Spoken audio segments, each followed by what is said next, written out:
primeiro ano, boa tarde. A gente vai dar, né, continuidade ao nosso conteúdo, né, que a gente está vendo a parte de abiogênese e biogênese, como os cientistas vieram, né, estudando esse conteúdo, né, no decorrer do tempo, fazendo seus experimentos. A gente viu na semana passada, né, os experimentos de Redd, que foram importantes também, né, mesmo que depois tenham tido outras comprovações, mas tudo tem que ter um início, né? E não se começa já acertando. Então é importante continuar esses estudos. E aí a gente vai ver hoje os experimentos feitos por Needham e Spallanzani. E também foi importante, né, nas discussões daquela época. E aí tem um pouco do conteúdo aqui, né? Eu me afasto assim para caso alguém queira pausar. Fica um pouco ruim em algumas partes assim de ver, mas como eu vou estar lendo aqui, você vai saber qual é a palavra, caso você não esteja entendendo, né? E aí tem a primeira parte do experimento, né? Na verdade, na metade do século XVIII, né, teve meio que um confrontozinho entre os experimentos de Needham e Spallanzani. John Needham, o inglês, e o italiano Lazzaro Spallanzani. Aí a gente vai ver agora o que aconteceu, né? Primeiro, Needham chegou e foi fazer lá seus experimentos. E como é que foi o experimento dele, né? Ele pegou um frasco que tinha caldo de carneiro, tá? E aí ele esquentou esse caldo, tampou com a tampa de cortiça. Tampa de cortiça, gente, é aquela tampa que a gente chama de rolha, ó, como se fosse aquele material. Como se fosse não, é aquele material. Então, ele pegou esse frasco, colocou esse caldo de carneiro quente, tampou e colocou em cima de brasas quentes, certo? Quando ele fez isso, ele aguardou alguns dias. Depois de alguns dias, ele abriu aquela tampa e ele viu que estava cheio de bolor, cheio de o que eles chamavam de animálculos, né? É como o que a gente chama de estragado. Como se tivesse, imagine aí, um caldo de carneiro. Você pegou um caldo de carneiro, tampou e colocou lá. Esperou alguns dias e voltou. Você vai estar como? Imagina o cheiro, o fedor que não vai estar aquele caldo de carneiro, né? Então a gente já sabe ali que está estragado, que estragou. Só que a conclusão dele foi a seguinte: como naquele momento em que ele esquentou, né, que estava quente, em que ele tampou, deixou lá em cima das brasas, é como se não existisse mais aqueles que chamavam de animálculos, né? Ou infusórios, que se chamava também, né? O que seriam os micro-organismos ali estragados.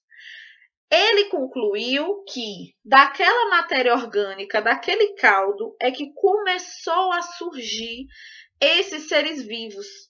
Aí, olha só, após alguns dias havia animálculos. Eu coloquei entre parênteses porque não é utilizado esse nome hoje em dia. Até porque a gente sabe que esses micro-organismos que seriam o quê? Bactérias não vão fazer parte do reino animal. Fungos não fazem parte do reino animal, né? Bactérias fazem parte do reino Monera, os fungos é o reino Fungi e o reino Animalia, que é o reino animal, são o reino dos animais. Só que naquela época se chamava assim, se dava esse nome. Então, por isso que se coloca entre parênteses, tá? Vocês vão entender melhor isso no segundo ano, com o professor Jorge, quando ele trabalhar com vocês classificação dos seres vivos. Aí vocês vão ver que cada tipo de ser vivo fica na sua classificação, né? De acordo com várias características, né? Envolvidas, que eu não vou entrar aqui agora nesse assunto. E aí, olha só, a conclusão da geração espontânea voltou a todo vapor, né? Tipo assim, que os seres vivos surgiu espontaneamente, né? E aí ele deu o nome de força plástica. Tem outro nome também, deixa eu dar uma olhada aqui. Tá aqui, força plástica ou vegetativa, ele chamou. Que existia naquela matéria orgânica, naquele caldo, que aí dava origem a esses seres vivos mais simples. Então, Needham, ele concluiu isso, né? E ele concluiu também que não se poderia ferver muito, né? Porque se fervesse demais aquele caldo, você estaria matando, né? Tirando essa força aí, né, que dá origem aos seres vivos. Então ele só esquentava, né? Esquentou, deixou na brasa, né? Mas aí não fervia demais para não acabar com essa força aí. Essa foi a conclusão dele.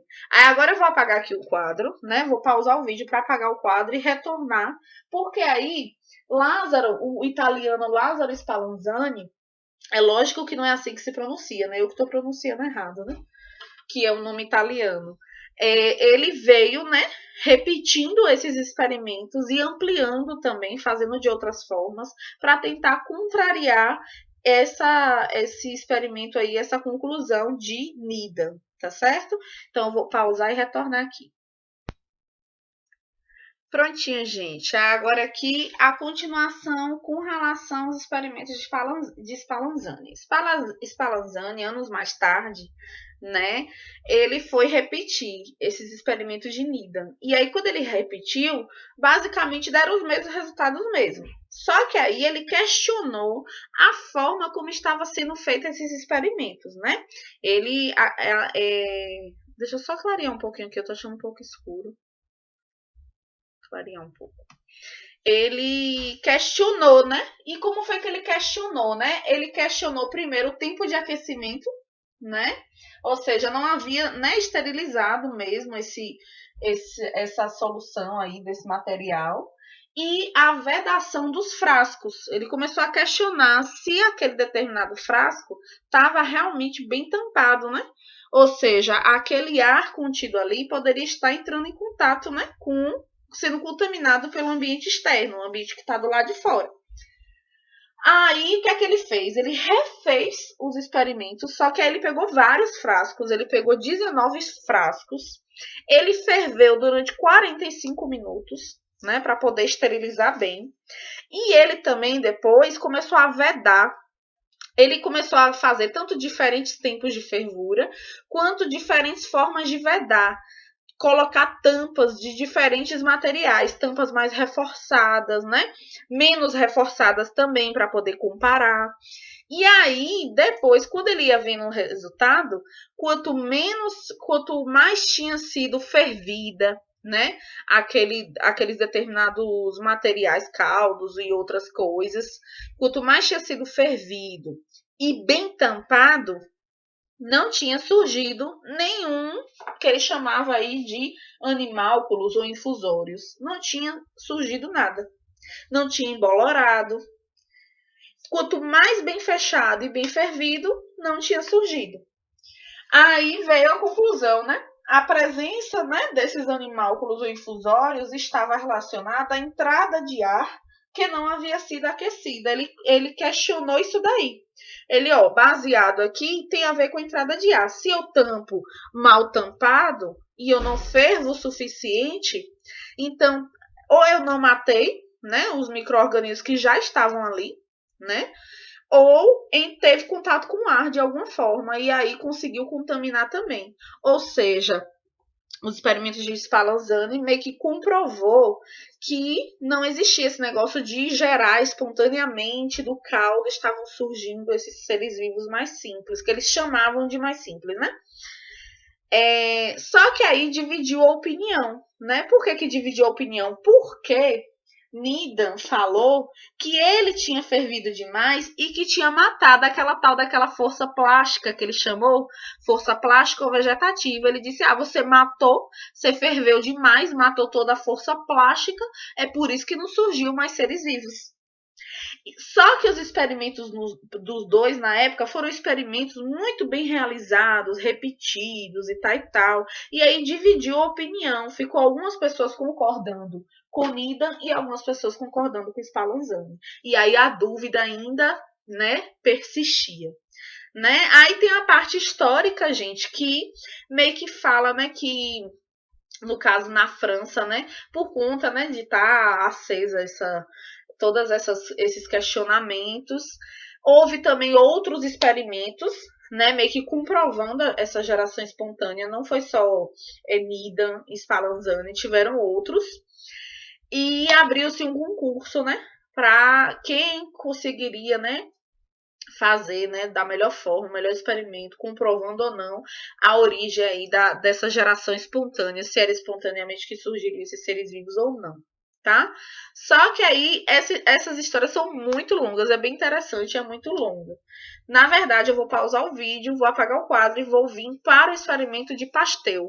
Pasteur foi muito importante, né, para a época, apesar de que as crenças dele eram outras, assim, não eram tanto com bases científicas, mas ele conseguiu ser muito importante porque ele comprovou outros questionamentos, que no caso, o experimento dele veio para comprovar o que Lázaro Spallanzani falou sobre a questão da contaminação feita pelo ar, né? Só que aí por isso foi muito importante, né? Meio que comprovou os experimentos de Spallanzani, tá? Apesar de que eles tinham, Pasteur tinha algumas contradições, né? Ideológicas.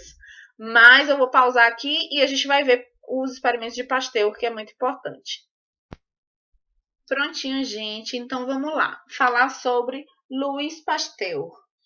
Olha só, ele, né, motivado pelo prêmio, né, que ficou oferecido um prêmio, né, para quem finalmente chegasse na explicação definitiva, né, ele era um estudante químico, e aí ele meio que refez, né, os experimentos, né, de Spallanzani e de Needham, só que ele fez de uma forma diferente, né, porque assim, se continuasse repetindo aqueles experimentos ali daquela forma, ia dar sempre os mesmos resultados.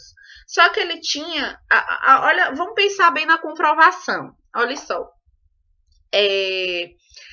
o que ficou, né, sendo conhecido, né, no caso, como a geração espontânea que Needham estava falando, é que ele dizia que espontaneamente daquele caldo surgiam aqueles micro-organismos, né? E aí, o experimento de Spallanzani comprovou que se tivesse bem fechado, né, se tivesse bem fervido, que não iria surgir aqueles micro-organismos.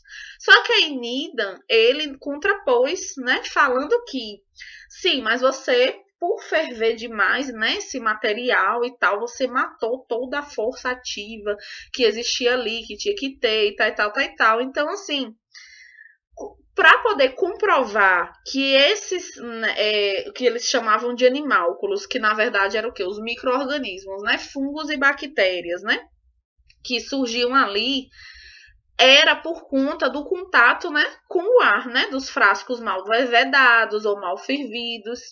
Mas ele queria dizer que surgia do caldo, né? Então, como comprovar que não surgia do caldo e sim do contato com o ar, né? Então, Pasteur foi brilhante assim no seu pensamento. Ele montou frascos de vidro, né, que em formato daquele cisne, né, com o gargalo, chama de gargalo de cisne, que ele ficava tipo tortinho, assim. E aí o que é que ele fazia? Ele esterilizava tudo, colocava lá seu caldo nutritivo, que era com levedo de cerveja, se eu não me engano, leveduras. E aí ele colocava o caldo e fervia, né? Aqui eu tô dizendo aqui que é um fogo, viu, gente? Aí pronto, fervia. Beleza. Só que aí, por conta desse formato, né? Ele fez com vários frascos. Por conta desse formato, assim, ó, de um pescoço de cisne, o ar, ele deixava essa boca aberta, então o ar entrava, só que os micro-organismos, eles ficavam presentes na parede aqui. Só que não chegava a fazer aquela curva toda e entrar dentro do caldo. Mas o ar entrava, porque estava aberto. Mas os micro-organismos acabavam ficando presos aqui, por conta dessa curvatura. E aí, o que acontecia? O que aconteceu? Pasteur conseguiu provar que, mesmo em contato com o ar, o caldo aqui, ele depois de fervido, né? Não, mesmo em contato com o ar, não teve a proliferação desses micro-organismos. Não apareceu aqui mais no caldo. Mas aí Nida não podia chegar e dizer assim, mas foi porque você matou a força ativa do bababá. Não, mas aqui tá aberto, ó. Tá tendo contato com o ar. E os micro-organismos só estão aqui. E Pasteur, o que é que ele fez? Com alguns frascos, ele pegou e quebrou esse gargalo. Quebrou, simplesmente quebrou o gargalo. Deixou aqui aberto, ó, sem o gargalo. E aí, o que aconteceu depois de alguns dias? Cheio de micro-organismos aqui, ó, depois de alguns dias. Então, ele comprovou que esses seres vivos aqui não surgiam do caldo. Esses seres vivos surgiam através do ar. Em contato com o ar, esse caldo ficava com esses micro-organismos, então não surgia do nada. Então foi muito importante, né? Esse experimento ele pegou caldo nutritivo, ele ferveu, como todos os outros. E ele comprovou que era o contato com o ar que fazia com que esse caldo ficasse contaminado, e não que o caldo estava dando origem, surgindo espontaneamente aí esses micro-organismos. Beleza, gente? É um experimento importante, né? E vocês vão ter. Aqui eu coloquei só um frasco, tá? Quando a gente pesquisa na internet, tem os desenhinhos com o experimento de Louis Pasteur, né? No livro de vocês também tem. Mas vocês vão ter como tarefa de casa agora, que não é para me mandar a foto, não é para me mandar a foto. Vocês vão ter como tarefa de casa fazer esse desenho, né? Essa sequência de desenhos do experimento de Louis Pasteur. Você vai chegar, vai colocar, pesquisar na internet, colocar desenho, experimento de Louis Pasteur e clicar em imagens. Aí vai ter várias imagens lá dos gargalinhos, da ordem que aconteceu as coisas, e aí você vai fazer no seu caderno. É para me mandar foto? Não, mas vai servir de base para você responder a avaliação. Então não deixa de fazer, tá certo? Um abraço para vocês e um bom final de semana.